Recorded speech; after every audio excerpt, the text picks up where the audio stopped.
and how are you holding up with the calf? Getting better every day. Going to rehab every day. You feel close to court work? I know part of the release was that you haven't been able to get on the court yet. I don't know. I mean, I'm just taking it a second at a time. You know, every rep we do in the weight room, I just try to focus on that rep and not try to think too far down the line because, you know, I don't really know too much about this injury. I'm just leaving it to the hands of the team doctors, and I trust what the direction that they're trying to put me in. Does it feel similar to your previous calf injuries, or does it feel a little different? Nah, it was different. How so? It was worse. It's been tough mentally just not being able to be out there and do what you love, especially on the stage. I wouldn't say tough. I mean, you get that fear of missing out on stuff, you know, like practices and shoot rounds and new game plans and stuff like that. That's what I missed the most. And obviously grinding on the court individually and with my team. But that's out of my hands, out of my control. You know, I just played as hard as I could and happened to get injured. And now my task is to try to conquer this. And I think that's the journey we on as basketball players, you know. So I'm pretty much down for anything, but I'm excited that I'm making progress.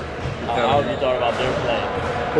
How have you thought about their play? Our play? Yeah. Sorry about that. I think we've been playing great. You know, I think obviously, you know, guys have to step up. You know, especially off the bench. You know, I think Quinn and Jonas and Alfonso, obviously Sean and Andre, what they bring. But that Houston series, those guys, they get a lot of opportunities. And I think the Portland series, coach put them out there, and they went out there and played, you know, a great brand of basketball on the defensive side of the ball, which allowed a lot of the guys off the bench to, you know, play with some confidence on the offensive side. So that was great to see, especially just watching these guys every day and building with them and seeing the ups and downs throughout the season to get that moment to go to the finals. That was amazing to see for the young players, especially. Did you almost get hurt when Quinn Cook took back to the whole line? I learned my lesson of, you know, jumping up and reacting plays after that game 6. A couple of those threes that went down, so I had to stay on the couch for it and show my excitement on the sofa. But it was good to see, you know, like I said, guys who haven't played much throughout the season get an opportunity on such a huge stage in front of so many people. And, you know, the stuff that I see every day, a lot of people don't. So for them to get that platform to show their skills was cool. What was watching that Game 6 in Houston like?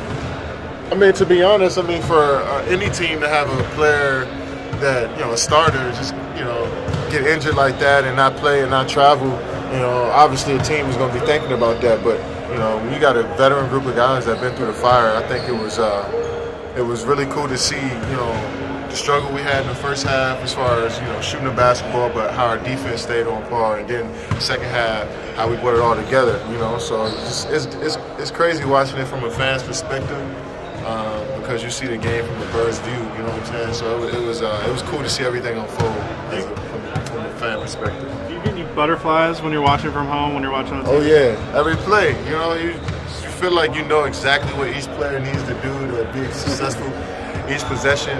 And you know that's impossible. So each play, if we're down 17 a few times in this last series, and I'm just sitting on my couch like, yo, are we gonna guard this pick and roll? Are we gonna stop turning the ball over? And I'm just like, I told my friends, I'm like, yo, that's the shit that I do out on the court. And I know somebody probably looking at me like, yo, stop turning the rock over, run back on defense. But like I said, you know, I just try to stay engaged somehow, even though I can't play. Kevin, given what you've meant to this team and your body of work, how have you processed just that dumb talking point of, you know, the idea of, oh, they're better without you and all that? Yeah, I mean, it's hard to get away from that, you know, because I watch the games and you watch the lead up into the games, and that's all everybody talking about. And my perspective is just like, I want to focus on rehab, but I also want to be a fan of my teammates, you know what I'm saying? I want to enjoy, you know, my teammates from a different view, you know what I'm saying? A lot of those guys sit and cheer and cheer for the rest of the guys, the starting guys. Now I get an opportunity to do the same thing. And I turn on the TV, since I can't travel with the team, all you hear is the noise, you know what I'm saying? So as a player, I think about that, and I'm just like, that's just not true. You know, that's not facts when it comes to from a basketball perspective. And but the competitive side of me, I also like to talk basketball as well. So if you're going to say something like that, I'm going to engage in it. So it's all fun, it's all cool, but I know the real. You just kind of had a reaction, right there where it was their play and you're saying it's our play. Do you feel like there is that almost split where it's like you and them? Most definitely. I mean, it's been that way since I got here. It's the Warriors and KD, you know what I'm saying? And I understand that. And I felt like my teammates and the organization know exactly what I've done here on and off the court to become part of this culture to kind of, stamp my flag in this, in this coach and this organization I've done.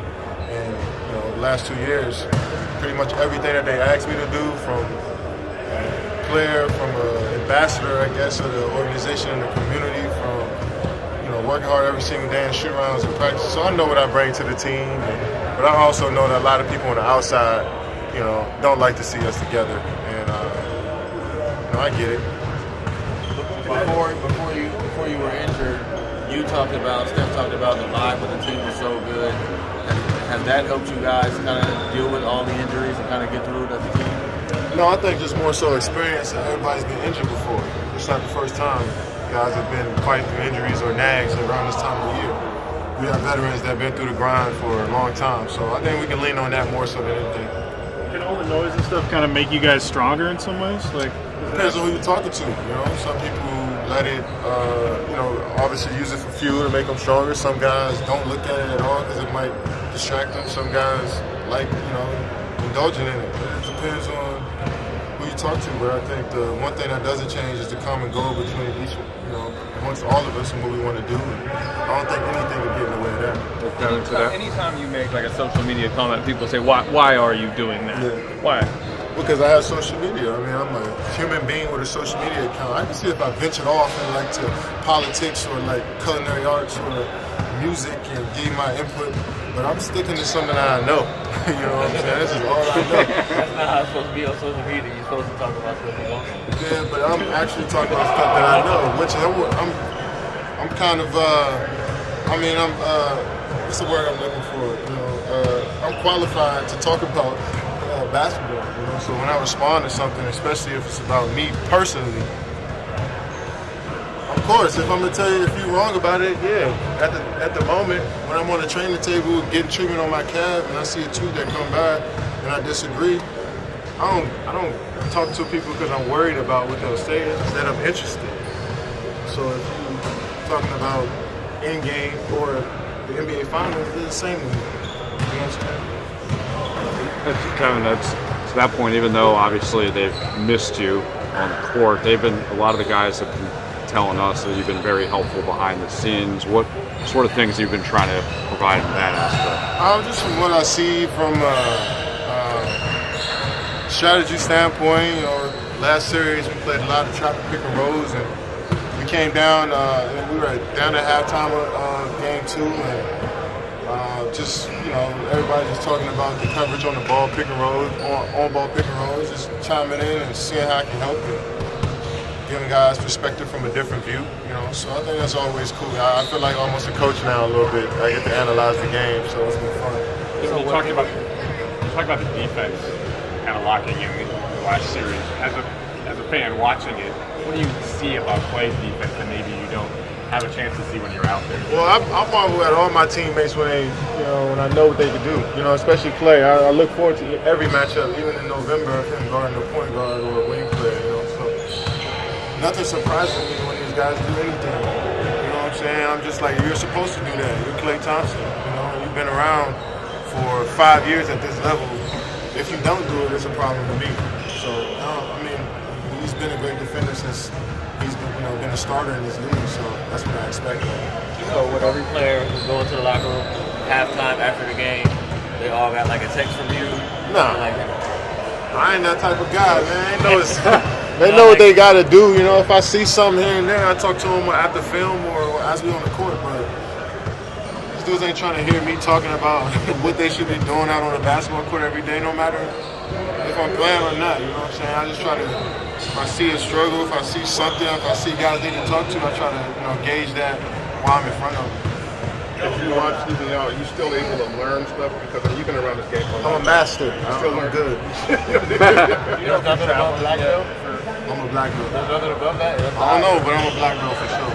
If you're traveling, for the first couple games then? I don't know. I think as we get closer to that time, we'll make a decision. Like I said, it's a process where we just try to take it a day at a time and try not to think too far down the line on what the next steps are. Have you been able to do anything besides treatment, or have they let you? Just treatment. But no like weights or anything? Just treatment. That's part of treatment. Oh, okay. Physically, did you know during the West Finals that you weren't going to be able to play in that series at all? Yeah. I mean, once I did it, I knew that it was it would take me some time to kind of get back to the level I was at. The entire world seemed to be scared that it was very, very serious. Did you, I mean, in the moment, did you? Yeah, I mean, I seen the clip, and I mean, Reggie Miller screaming, "That's an Achilles! That's an Achilles!" I mean, obviously everybody's going to be a little nervous until somebody reassures them that it's not. So, were you? Were you? Did you feel in your body that it wasn't that? No, I knew how I felt. Once I came down from the shot, I pushed off to run back down court, and I thought somebody tripped me up. And I looked back, and I'm like, first thing that came to my mind was like, Boogie said, Kobe said, Dominique Wilkins said that, you know, felt like somebody just kicked him or did something, tripped him or something. So that's the first thing that went through my mind. I was like, let me slow down and process a bit what's going on. And then I started walking. I realized that it's, you know, I can put some weight on it. It's not as bad as I thought. And I was pretty relieved after that. Thank you. Thanks, Joe.